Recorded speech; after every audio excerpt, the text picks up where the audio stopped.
So, you want to save the world with clean energy? Make money doing it? Confused about the economic and technical realities of residential and commercial solar, batteries, heat pumps, EVs? Want the real-world scoop on new energy technologies, not manufacturer hype? Then tune in to the Weekly Energy Show, hosted by Barry Cinnamon. Insights from Barry's 40-plus years in the solar and energy industry will help you understand the future ways we'll generate and consume energy. And now, here's Barry. Welcome to this week's Energy Show. Now, installing and running a fast charger network, it's a lousy business. Installation of the equipment is really expensive. The operating costs are high, mostly because you got to buy electricity from the utility. And as a result, the profits are negative for most hosting sites. Elon Musk is right about reducing Tesla's investment in their SuperCharger network. Now, he's getting hammered in the press for laying off 500 Tesla employees in the SuperCharger business unit. He commented that future deployments of superchargers will slow down.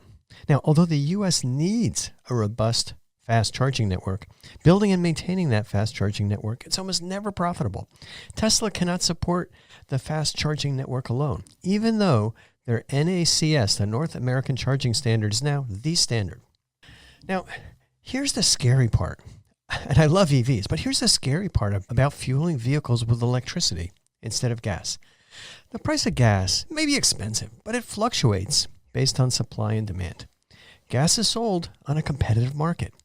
And, there are multiple sources of combustion fuels, including ethanol, hydrogen, and even natural gas. So gasoline is not a monopoly. Essentially, it's a worldwide commodity. But the price of electricity is fixed by local utilities. When you charge at a public charging station, you must pay utility rates, no matter what. Basically, utilities have a monopoly on selling electricity. So EV charging rates will always be high when power is supplied by investor-owned utilities, IOUs, like PG&E, because they're monopolies. They can charge whatever they want. Now, the only exception is if you charge your vehicle at home or at work from a rooftop solar system. Now, there's a lot to unpack regarding coming up with making a profitable EV charging business, especially fast chargers that we need.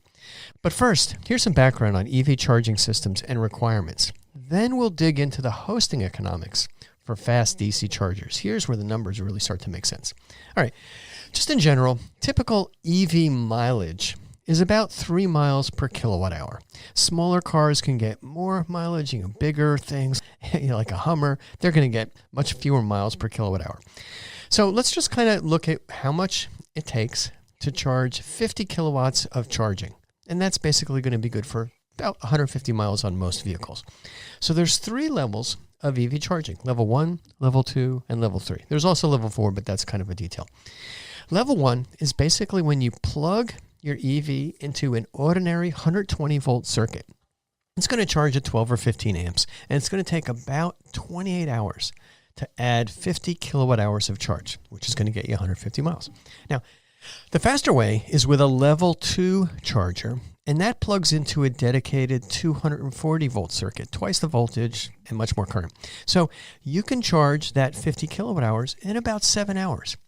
That level 2 charger is great for homes and parking lots where you have cars parked for several hours. We have them at our office here. People can get here in the morning, they can plug in their vehicle, and by lunchtime, it's pretty much fully charged up. They've added 10, 20, 30 kilowatt hours. Now, when you're traveling on a highway, going from place to place, you're going to go more than 150 miles, 200 miles, you're going to need what's called a level 3 fast charger. Now, these chargers are connected to a dedicated 400 volt DC circuit. Much, much faster. The DC goes into the car, directly into the battery, more efficient. So with these fast chargers, it can take 30 minutes or less to add 50 kilowatt hours of charge. There are some chargers that can probably do that 50 kilowatt hours in 15 minutes. So it's really good for fast roadside charging. It might take 10 minutes to fill up a tank of gas. It may take half an hour to fill up your EV. So it's comparable to gas stations, but still it's a little bit slower, but it's manageable. So you see a lot of these fast DC chargers sited at roadside restaurants and coffee shops and places like that, where people are going to wait for an hour or so, get something to eat, and fully charge up. Now, kind of looking at where this is all going, rooftop solar is perfectly fine for home and commercial charging. These are situations where you'll use either a slow level 1 charger, or more commonly, commercially, you're going to use a level 2 charger. Now let's look at how much energy a typical car needs to drive, let's say for a month. It's about, let's say you drive your car 12,000 miles a year, 1,000 miles a month. That's going to take, in California, about 2,700 watts of rooftop solar panels. It's about 7 solar panels needed on your house or at a commercial building to basically top off your car for the average daily charging for a month. It's all the electricity you'll ever need for driving. We kind of do this analysis for our customers. We'll find out what kind of EV they have. We'll find out what they're shading and how many panels that we need. But it's usually somewhere between 6 and 8 panels. If you drive a lot, maybe you'll need more. But that's enough to charge up your vehicle. It's basically your gas station is a bunch of solar panels. Now, when we look at level 3 fast charging station requirements, people say, hey, these fast chargers, why don't we just put solar panels on the canopies and the roofs of gas stations and we can charge up our cars there? Well, let's look at the math here. Typical fast charging stations have a utilization of about 7 cars per day per port. I think on the average you have 4 ports, 4 of those big boxes, 4 of those plugs, and that's a station, 4 ports. So if you kind of multiply that out, they're going to handle 28 cars a day. And that's going to add up to 1,400 kilowatt hours a day needed at that station. To get that in a day, that's going to be 850 solar panels. It's about half an acre, plus the batteries that you may need if you want to keep that charging station working at night. So essentially, it's space and cost prohibitive to power these fast charging stations by solar at each fast charging site. You just can't do it. So the solar panels have to be somewhere else. Those fast chargers have to be connected directly to the grid with a high power connection. And the costs for this utility connection, you got to run wires underground through pavement to the charging stations. The costs are very high. The charges from the utility are very high for this power. And there's really complicated permitting. I mean, it could take a year or two for the permitting and the construction to install these fast charging stations. So they don't kind of pop up quickly like mushrooms after a summer thunderstorm. It takes time. These are issues that are constraining the growth. If people are buying more EVs and these charging stations are showing up, then there's going to be a lot of disappointed people with EVs saying, hey, I don't want to wait an hour or two every time I want to charge up my car when I'm on a highway going 300 miles. So it's a problem. So, and recent studies have illustrated these challenging economics of the fast DC charging business. It took me a while. I was like kind of scratching my head. It's like, why aren't more of these things being built? And why are all these charging companies selling chargers, but how come nobody's putting them in? The bottom line is for these fast charging DC businesses, a company that says, hey, I want to put in some fast chargers and make some money off of charging cars. The bottom line is there is no bottom line. In California, without subsidies, companies hosting fast chargers lose 16% before interest and tax. That's earnings before interest and tax. Accountants call that EBIT. And let's dig into the economics. And I kind of looked all over, and finally I hit an article that explained how bad a business it really is and things that can be done to make it into a good business. Now, the article that I read was summarized by McKinsey and Company in an October 2023 article. You can look this up. Can public EV fast charging stations be profitable in the United States? They had great accountants and finance people over at McKinsey. They did a good analysis. So I'm just going to whip through this, summarize it pretty quickly. And but you can see yourself what the numbers are. So in this example, they're looking at charging station revenues. And a charging station is basically 4 charging ports in one station. They can generate revenue of $275,000 per year if they sell the electricity at about 45 cents a kilowatt hour. Last time I went to a fast charging station at a 7-Eleven up in Sacramento, it was 46 cents. So that's kind of in the ballpark. That was the price last year. Electric rates have gone up since then. So those are the revenues. Now let's take a look at what the costs offsetting those revenues. The electricity costs in California, PG&E territory, on an A10 rate in 2023, the energy costs, that was $125,000 per year at 20 cents a kilowatt hour. That's the energy cost, measures in kilowatt hours. But in many places, there's also a demand charge. And the demand charge is calculated based on the peak amount of kilowatts you draw at any given time. So if all 4 chargers are running at full speed, that's kind of what your peak is, and they're going to hit you that peak for every month. So the electricity demand costs are $85,000 a year at $20 a kilowatt. I haven't done the math on exactly how many kilowatts they were drawing, but that's basically the combination of energy costs in kilowatt hours plus demand costs in kilowatts. It looks like about $210,000. Now, in addition, these things require maintenance. And I don't have to explain it to anybody that's ever been to a bunch of EV chargers and says, this one's out, this one's out. They finally find 2 that are working. It's maddening. You think you're going to charge up your car. You get there and you find out that the one station's working, is parked, and the guy's in the store, and you got to wait. Basically, you got to go somewhere else. So there's operating costs, and that's maintenance mostly. So the maintenance per station, $25,000 a year. And you can see how many of these stations are just skipping that maintenance because their chargers aren't working. Now, in addition, somebody's got to pay for the equipment. So the capital expense for the equipment in this example, $380,000, and it's $95,000 or so per port. And then you have to calculate what the depreciation and the amortization on that. That's what they do down here. So basically, when you look into the depreciation and the amortization for the capital expense, the operating costs, the electricity costs, net that off the revenue, the net loss before interest and tax, this is how much money each of these stations loses, is $45,000 a year, or 16%. They're losing 16%. Companies hosting fast charging stations in this example in California are losing 16% every year. Not a real good business. So what does this mean in retail terms? Well, a lot of these stations have been showing up at retailers, at banks, at restaurants, at 7-Elevens, where the hosting company can make up for the loss by selling more stuff. So let's look at how many cups of coffee a Starbucks has to sell to make up for this $45,000 net loss from hosting 4 fast EV charging ports, one station. I just look at Starbucks 2023 earnings before interest and tax. It was $5.8 billion on $36 billion of revenue, or 16%. So they make a 16% earning before interest and tax on everything they sell. Now, if a cup of coffee costs $5, the earnings before interest and tax is 80 cents a cup. So they make 80 cents of profit per cup. I kind of divided that into their total profit. And that means that for each one of these stations, they have to sell 56,000 more cups of coffee per site to pay for those 4 EV chargers at each station to cover that $45,000 loss. So it's a lot of Joe. Now let's see where we are in terms of fast charging stations in the U.S. So the National Renewable Energy Lab, which we happily call NREL in the solar and the storage business, by 2040, they estimated that there's going to be 33 million EVs on the road.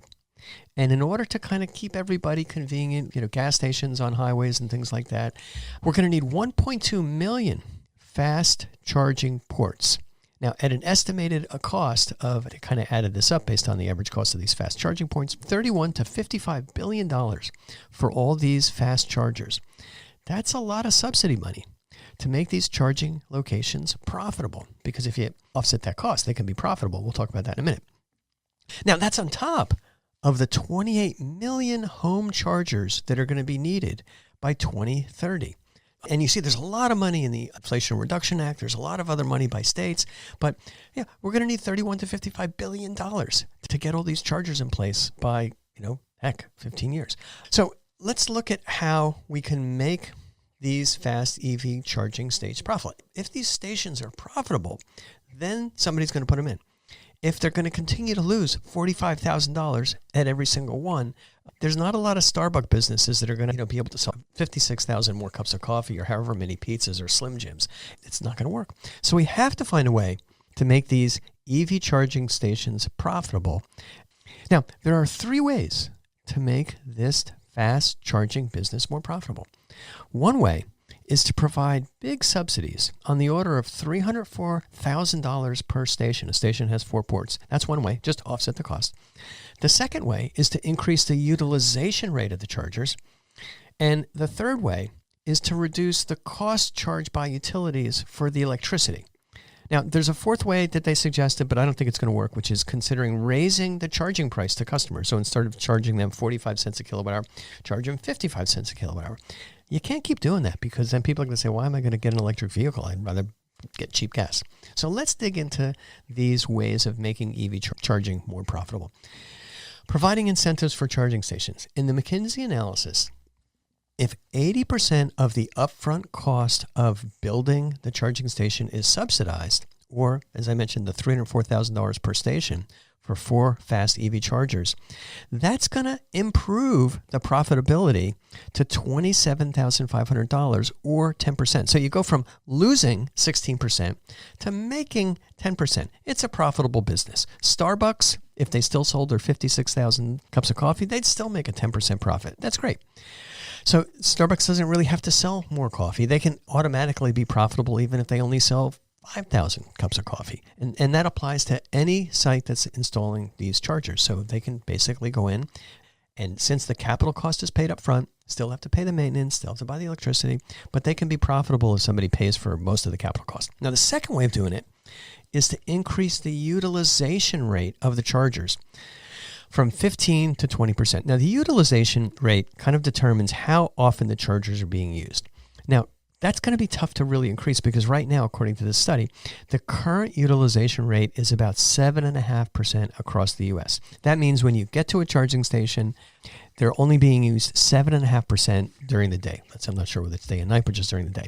That's going to mean there's a lot of empty chargers right now. But if you want to see that if they're used more commonly, if the utilization rate is 20%, that means that there's going to be lines. That means that, during the heavy commute times, that means during lunch, when people are driving long distances, they're going to have to wait longer for that charger. And, those delays, I think, are going to be problematic. People are not going to be happy if they have to wait an hour just to find an empty charging space. This is one of the beauty things about the current Tesla charging network is not everybody's using it. Well, better watch out because Ford and a lot of other manufacturers are now going to be able to use that network. And Tesla's no longer going to have a strategic advantage there. But Tesla decided it's not a great business. So it's a benefit when there's lots of chargers and there's no lines. I mean, just imagine if you went to a gas station. Let's turn the clock back to 1973. Go to a gas station and there's a line around the corner for gas. You're going to be pissed off. If you have to wait a long time to charge your car, you're not going to be able to drive that EV. Third way to do it is to reduce the electric costs at charging stations. Basically saying to the utility, hey, you're not going to charge us a ton of money for this. You've got to give us significantly discounted cost if you want to have a monopoly on selling electricity. But utilities already have that monopoly. They don't want to give it up. And here's the thing. You look at the laws in states, most states, including California, strictly prohibit any entity, any company other than the local utility to sell electricity. That's why if you had excess solar on your roof in your house and you put a charging station in your house, if you have somebody come in and plug into that and you charge them, that's against the law. It's amazing. You can't even send that electricity across over a fence to your neighbor's house. You can't do that. It has to stay on the same parcel. So EV charging stations in most states are legally required to purchase their electricity from the local utility, and the utilities can charge whatever they want. Even though the utilities are supposedly regulated by Public Utility Commissions, PUCs. California, we fondly refer to them as the CPUC. These Public Utility Commissions are basically controlled by utility interests. No doubt about it, California's Public Utility Commission does what the utilities and their unions want them to do. And the way they do that is the IOUs, the investor-owned utilities, they game the system by lobbying state governments. That's exactly what happened in California. The utilities and their unions gave a ton of money to all the politicians, and therefore they get exactly what they want as far as charging for electricity and restricting the installation of solar and storage. So bottom line, look at this in California. They're charging ridiculously high amounts for electricity, and they generate record profits. And this is what's scary. These record profits are going to be even higher as utilities control the filling stations of the future. Imagine that. You think gas prices are high? Something happens in the Middle East, gas prices go up, we pump more oil, gas prices go down. But once it's controlled by utilities and the only ones that are allowed to provide that power, it's going to be even worse. So that's what I worry about.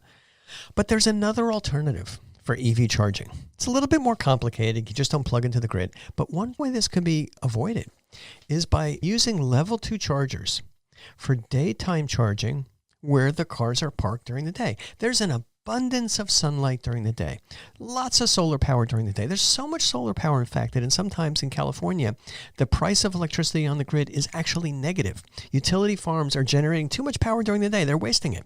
So if that power is generated locally where cars are parked, that power is going to almost be free, can charge the vehicles. And that requires these chargers to get power from rooftop solar or parking lot solar. For example, at your company, we're putting solar on the roof of our building here in California. We have EV chargers. Employees can plug in. They can get the power. But this can be done at schools, at other companies, at malls, at public buildings. You can build these big covered parking structures. And that power can be used to top off the batteries of everybody's car who parks there during the day. Even if they only park for 3 or 4 hours, they can pretty much get that car fully charged. So, and I kind of ran through the numbers, and we talked about this before. In order to top off the battery every day, it's going to require about 7 solar panels installed per car at daytime locations. And what I call ubiquitous level 2 chargers. So everywhere where there's rooftop solar, you have some level 2 chargers. Charge whatever you want if it's kept on that same site, and if you're not connecting to the grid, you can make that power free. You can make that power 25 cents a kilowatt hour. It doesn't matter.